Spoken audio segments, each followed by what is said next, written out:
Hey everybody, thanks for joining White Dog Outdoors for part 3 of our fly selection mini-series. If you haven't seen the other videos in the mini-series, I definitely recommend you start there. I'll leave those linked down in the description. And if you haven't seen the full Nymphing series, I definitely recommend you check that out. It's a fantastic resource for anybody who wants to Nymph. So I'll leave that down in the description below. And remember, we're going to be doing a huge giveaway when we hit 25,000 subscribers. There's going to be several things that we're going to give away, but the grand prize is going to be from our partnership with Diamondback Fly Rods. We're going to be giving away a Diamondback Ideal Nymph Nymphing fly rod, and I am so super psyched about that. Love to be able to give back to you guys and really happy for the relationship with Diamondback. Plus, we're going to be doing several other giveaways along with that. And if you're a part of the White Dog Pack, I'm going to do a giveaway specific to pack members. It's going to be valued, it looks like around $175. So if you're a part of the pack, you are automatically going to be entered. If you want to become part of the pack and support what we're doing, I'll leave a link down in the description for you to be able to do that as well. All right, well, let's get into part 3 of the fly selection mini-series.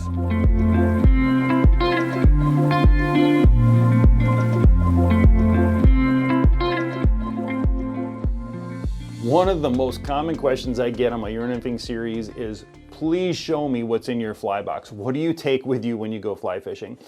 Again, I think having basic patterns that cover the different characteristics that we talk about is important. I think the fly box that I put together is a pretty good fly box to take with you, covers a lot of the basics. And I know we went through some of this in part 1 of the series already, but I wanted to get into more detail, show you guys some bigger pictures of what these flies really look like, and get into the details, a little bit more detail on how I tie them. So the easiest way to see this, I already have all the information on our website, so we're just gonna go through it on there. I know that all of these say sold out. It's because you guys have been buying flies like crazy and I can't keep up. But I actually took a break from tying for a while for some other reasons, but we're back to tying and we're getting some help to tie these flies. So check back, we will have these flies in stock soon. Every single one of these on the site has a fly tying tutorial on the channel. I do have a playlist that I'll link down below in the description so you guys can go through and you can watch every single one of these, how I tie them. And that'll really hopefully help you guys be able to be successful out there on your own. All right, so remember that when we're building a fly box, we want to have a variety of profiles, a variety of sizes, weights, and colors, right? So we want to be adaptable to any situation that we come across on the river. So I've structured my fly box in general to go from small profile flies that are a little bit lighter all the way up to some big honking really heavy flies. Okay, so we're going to cover those here. So let's start with the smaller profile flies. We're going to start with a couple of Perdigons that I have on here. So there's the black zebra Perdigon. Perdigons are great because they're smaller, they're a thin body fly, and they sink really well because there's no resistance in the water. So they have a UV resin coating on them. There's almost no resistance. This is the one I used in the drop test compared to the Squirmy. You can see, even though it was really light, it dropped super, super fast. So this one's using a 2.8 millimeter bead. It's on a size 16 hook, and it weighs around a little bit over 200 milligrams, right? So this is a great fly. Perdigons are great as droppers in pretty much any situation. I would say clear water, summer conditions, they're fantastic. But they can be a great dropper in the winter or in most conditions in general. I probably wouldn't use them in high or dirty color water conditions. Okay, the next one is the Olive Flash. Roughly the same size. It's on a size 16 jig hook again, 2.8 millimeter bead. It is a little bit heavier because this particular bead, the manufacturer, comes a little bit bigger and it's a little bit heavier. But this is a great holographic color. A lot of people say this looks like the Gasolina, and so, you know, just a great all-around fly. I'm partial to this one because my first time out with it, within my first, I don't know, handful of casts, this guy got me an 18-inch beautiful rainbow, so I definitely love it. But again, they sink really well. They're going to be definitely lighter and great for clear water conditions. Okay.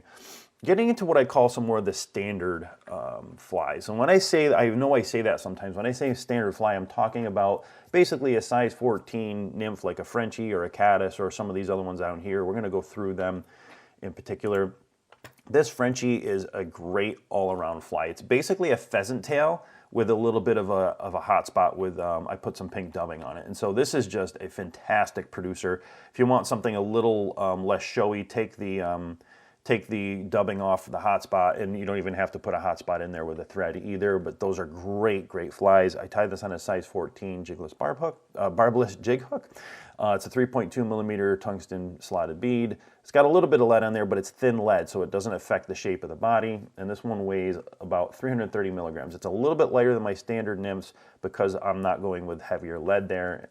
But this is fantastic producer of a fly. We'll jump over to the caddis. This one is also fantastic. Any waters that have caddis, this is just a great fly. This is tied on a slightly different hook. It is tied on a caddis style hook. It's a size 12 caddis style hook, 3.2 millimeter bead, and this is not a slotted bead because it's not a jig hook. I do have a little bit of lead wrapped in here to add in for some weight, but it's a thinner lead, so it helps keep that narrow profile of the body, looking for that smooth transition of body shape, basically. This guy will weigh around 385 milligrams. This is a great all-around producer for any place that has caddis. It's a nice green color, so it can be great in pocket water or areas where fish need to see a fly a little bit more. It's going to shine just a little bit more than some of the other ones. Okay.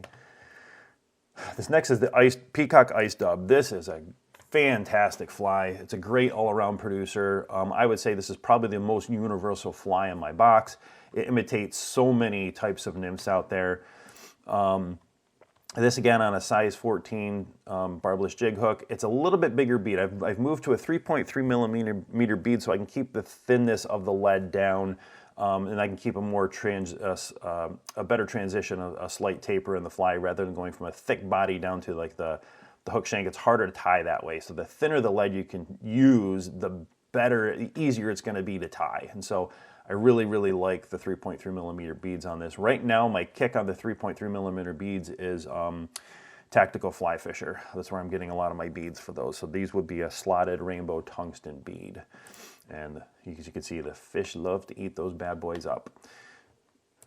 All right, I'm going to jump over to the Waltz because it's a more of a standard fly here. Again, the Waltz, same size, roughly the same weight, size 14, barbless jig hook, 3.2 millimeter slotted tungsten bead. I do have thicker lead on here because I'm using a slightly smaller bead here. If I can jump up to a 3.3 millimeter bead, I'll probably drop down in my lead size. But this one weighs close to 400 milligrams, kind of in that standard range. Most of my standard flies are in the 390, 385 to 400 milligrams, and this one's right in there. If you want to change this up slightly, this can become a gold rib hare's ear. You just literally put a tail on it, maybe don't use a hot spot and use a gold bead, and you know, very easy transition to that fly as well. But these are great. I've had days where this one absolutely crushes beyond anything else that I had in my fly box, and they just keyed in on some of these flies sometimes. So again, a great all-around fly. We're going to go to the blowtorch. This is kind of like your standard nymph with a twist. And so I am using this one's again a size 14 barbless jig hook. It's a 3.3 millimeter bead, and so it's a slotted tungsten bead. I do that so I can get the less lead on here so I can have a nice smooth transition taper of the body. This is great. It's got an orange tag end. It's got an orange hotspot. It's very visible, but it's got these CDC soft hackle fibers on here that add a lot of movement to it. And so this is a great fly for when the fish need to see something. That movement of the CDC can really help trigger some bites sometimes. So this is also one of the best sellers that we have. Love this fly. Definitely would want to have that in my fly box. All right, so we've gone through some of the smaller profiles and some of the standard profiles. We're going to get into some of the bigger profile flies and big fish catchers. So the Squirmy Worm, I know it's kind of a junk fly, but man, this thing absolutely crushes. I tie this pretty heavy. You can tie it a little bit lighter if you want. I use a 3.8 millimeter tungsten bead. It's going to be a countersunk bead, not a slotted, because I am not using a jig hook on this. I'm using a caddis hook in a size 8. I'm using heavier lead on this so that I can get it down, because generally I'm using a squirmy in high water conditions, maybe off color water conditions, and so I want that extra weight to be able to plunge down through. It is a bigger profile, so it's not going to sink as well, but that added weight really helps it get down, and once it's down, this is a fly you're really going to feel. All right, so this one weighs about 840 milligrams. If you wanted to drop down that lead or use a smaller bead size, you could do that to get it a little bit lighter if you're fishing some normal water conditions and not the high water stuff. All right, and one of my absolute favorite flies, this has caught me more big fish than anything else. I have the Sexi Stonefly. I tie it in two versions. I tie it in the Sexi Bomb and I tie it in the regular Stonefly. The difference is that the Sexi Bomb has an extra bead built into it. And so the regular Stonefly, I'll just go into this quickly, is a single 3.8 millimeter tungsten bead. It's got lead wraps, heavy lead wraps, and it weighs about 775 milligrams, okay? If you want to make it a little lighter, go without the lead, you go with a smaller bead. But these are imitating basically a stonefly or some sort of other big fly. These are fast water, deep water. They punch down right through that and they get in there. If you want to tie them a little bit lighter, definitely do that in some maybe more normal water conditions. The bomb version is the one that I really go to in high water. It's got another extra bead and 1/8 inch bead snuck into underneath the wrappings here, and so it makes it super heavy. This one comes in at over a gram. So it's got two beads, a 3.8 millimeter and a 3.2 millimeter, and if I really need to get down in fast, heavy water, this is the fly to do it. This is my point fly. And when I'm in really high water, I'll put this on the point fly and I'll put a squirmy on my dropper. In between the two of them, I can punch down through so much fast water and find the slow water underneath. And I find some really great fish doing that. So, this kind of wraps up what I tie regularly. There are a couple other flies that I would kind of put in the mix. One that I don't have on here is the Rainbow Warrior. This is one that I would add to the box because it adds a little bit of a different flavor. We talk about having different colors. This is a size 14. It's got the rainbow bead on it, but it's got this really holographic color. It's red thread underneath, a holographic color. It's really kind of like an indicator fly. It really brings fish in sometimes when normal stuff isn't working. So if you need to maybe some pocket water conditions or honestly stock trout, or maybe in the fall when you're imitating eggs, these can be really, really great flies. So this is one I would add. Another type of fly that I would add other than this is a jig streamer. I don't have them on here. I don't use them a lot, but it's something that a lot of people do like. And so I would experiment with having some jig streamers as well if you want to mix these things up. But this is my fly box. There's a lot of other flies you could add out there, but I think these are some really good basics to start with. If you have flies that are similar to these in the different profiles and sizes and weights, I think you're going to be able to cover yourself in a lot of situations. Another question I get is, how do you organize your fly box? Okay, I typically use two fly boxes, and they're the really thin profile tacky fly boxes. One is going to have my bigger flies, things like my Sexi Stoneflies, my Squirmy Worms, and if I ever get into doing mop flies, that's where my mop flies will go. If I'm carrying any kind of streamer, jig streamer with me, that's where that's going to go as well. And I'll have them organized by weight. And so I tie all my own flies so I know what they weigh, and I have my scale so I can always check to see what they weigh. But I will organize my flies by weight. The bead size is typically going to be the biggest indicator of how much weight is in those flies, but I can also typically feel how much lead is in there. When I'm organizing my fly box, I will start with my heaviest fly of that particular type on the top, and I'll do several of the same weight, and then, so the tacky boxes are 12 flies. I'll typically do like 6 flies of maybe a bigger bead and 6 flies of a lighter bead if I'm going to have different weights of that particular fly. So I'll go heavy to light from top to bottom. Okay, so that's just generally how I organize mine. And then my fly boxes are literally just organized. I'll try to have a row of caddis. I'll try to have a row of Walt's worms. I'll try to have a row of Frenchies, a row of ice dubs, a couple rows of Perdigons in different colors.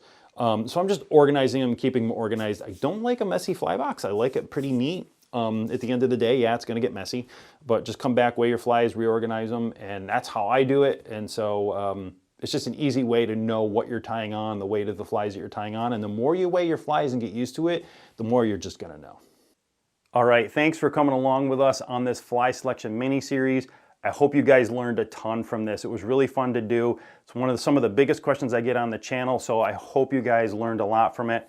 Don't forget, we got the huge giveaway that's going to be coming when we hit 25,000 subscribers. So if you're not subscribed, definitely subscribe so you know when that's going to happen. But we are partnering with Diamondback Fly Rods, and we are going to be giving away a Diamondback Ideal Nymph Euro-nymphing fly rod. So super excited about that partnership and what we're going to be doing. Plus there's going to be other giveaways when we hit that as well. So definitely join us for all that. We have lots more to come this year. We're going to be breaking down water in a few videos. Those are really, really cool videos, and learning how to read water and break down water is so super important. So I hope you guys will stick around for some of that stuff. And the Euro-nymphing for steelhead is going to be coming up soon as well. So hey, we really enjoyed doing this mini series with you guys.